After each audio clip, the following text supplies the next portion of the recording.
I've got 8 tips that are going to change the way you play PoE 2, and one thing I can say for sure is you are bound to find some of these tips useful. Let's get started. Tip number 1. I tried to pick one off the list that would keep audience retention, but fuck it, who the hell really knows how that even works? So I'll start with strong boxes. You will randomly run into these while playing the game, especially endgame maps. And on the outside, it looks like just some dumb box. But on the inside, you guessed it, some dumb trash loot. But you can actually use orbs of transmutation or an orb of alchemy to upgrade it to a magic or rare strongbox. And you know what that means? Better loot, more dopamine, big fun, big good. Alright, number 2, while we're on the topic of loot, let's talk about loot filters. Loot looks great, and that nice bronze color on crafting items is mwah, chef's kiss. Good job grinding your games, but I guarantee you are missing some shit because there is no visual difference between a scroll of wisdom and a chaos orb. One of the rarest items in the game, by the way. You can solve this by adding a loot filter to your game. Here is a side-by-side comparison. On the left is the default vanilla loot filter built into Path of Exile. However, on the right we got a loot filter added to the game. And you can see the divine orb stands out way better. And on top of that, it makes a cool sound effect that you can't miss.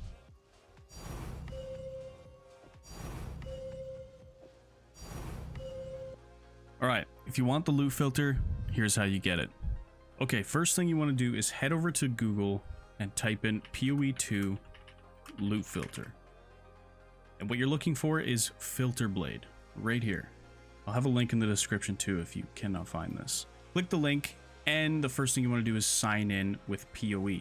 Using whatever platform you are on, sign in, and once you've signed in, it should bring you to this screen. You want to click Create New Filter, and right here you can pick how strict you want it to be. I would recommend just staying on semi-strict. This is going to be almost 100% of your gameplay. You could just stick with this and you'll be totally fine. But if you want to cross out more of the drops like transmutations, augmentations, you could make it more strict, uber plus strict will even get rid of alchemy orbs and lesser jewelers. But again, I just recommend semi-strict. Next, you want to go to Export to PoE, name your loot filter. I'll just name it loot filter, just loot filter, that works. And then sync or download, and you want to save and sync this. What that does is it automatically just uploads it to your Path of Exile 2 account, and now we can head over to the game. Okay, we're in game, press escape, go to options, and head over to the game tab under options. You'll see item filter up at the top, and you'll see it says none.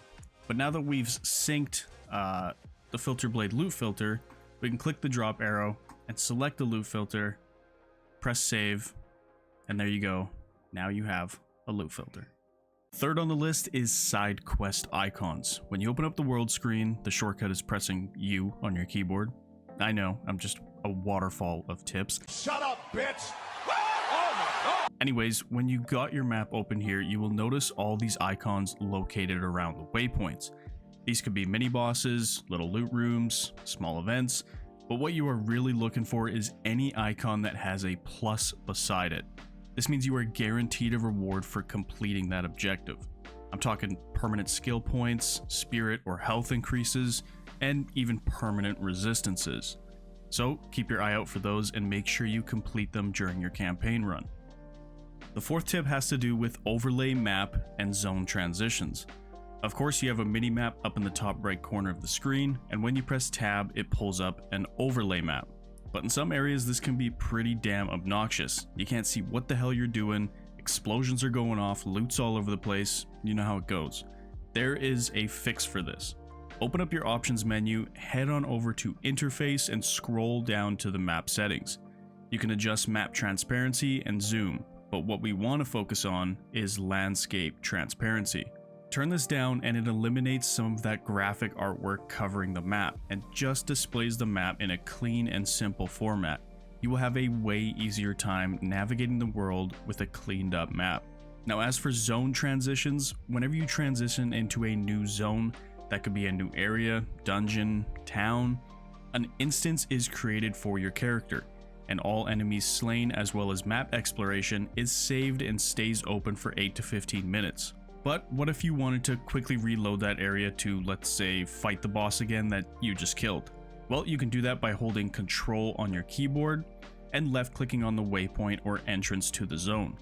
That opens up an instance manager where you can open up a new instance, completely resetting the area.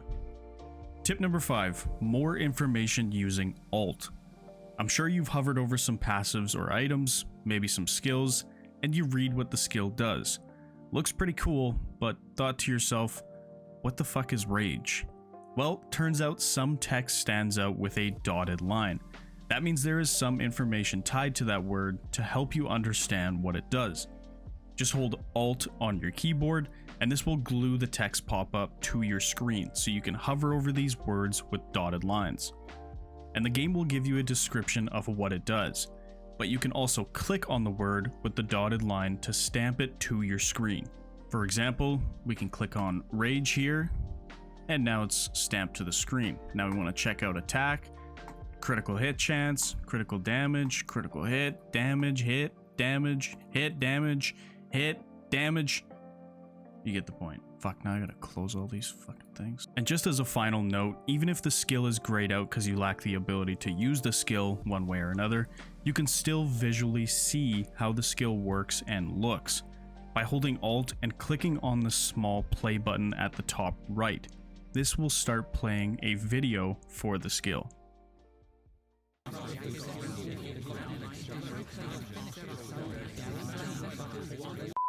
Alright, tip number 6 has to do with the endgame map. Now you might be looking at the endgame map for the first time, or maybe you've been slamming maps for a while now, but still don't quite know what some things are, even if you got to level 97 in hardcore. There are 4 things there. But that's okay, because there is a map legend located at the top left corner of your mapping screen, and it gives you all the info you need to know about the endgame world. And just like we talked about earlier, you can of course hold Alt and hover over anything you want to know more about. And I guess while we're on the topic of maps, I should also mention the reforging bench. Now if you don't know what this is, essentially you can combine 3 of the same item to recreate that item. But if you take 3 maps of equal tier, for example tier 3, and reforge them, you will actually be given a map that is 1 tier higher. In this case, I got a tier 4 map. Pretty neat. Tip number 7 has to do with leveling through the campaign, and there are 2 things to know here. First, vendors restock when you level up, and second, you lose resistances every time you complete an act. Now if you're lacking gear, dying a lot, or just simply struggling with finding upgrades, make sure you are checking out vendors every time you level up, because they will have some nice fresh items for you to browse. And finding these gear upgrades wherever you can is even more important considering you will lose 10% of all your elemental resistances each time you start a new act in the campaign. This, however, does not include chaos resistance. So if you are in Act 4 and open up your character sheet only to realize all your elemental resistance has gone to shit, well, it's because at this point you are at a whopping minus 40% resistances. And by the time you reach endgame, you will have a minus 60% elemental resistance. So make sure you prioritize resistances on your gear. The last tip is using a program called Sidekick. Now what Sidekick does is it allows you to instantly price check any item in the game. If you have an item and you think it might be worth something, just have Sidekick running in the background, hover over the item and press Ctrl D on your keyboard. This will pop up the Sidekick window and you can check all the stats you want to be included. Hit search and Chris Wilson is your uncle. If you're playing on the Trade League, you need this, I'm telling you. Just look up Sidekick on Google or head down to the description on this video. I'll have a link in there for you to download Sidekick. And there it is, 8 tips for Path of Exile 2. Thanks for chilling, boys. I appreciate the hell out of you. Make sure you subscribe to catch more of my videos and leave a like. I'm looking for 50 million likes on this video, so if we could hit that in the next week or so, that'd be sick. But hey, yo, I'm 𝑭𝑰𝑳𝑍𝑰𝑪𝑲, and I'll catch you in the next video. Peace.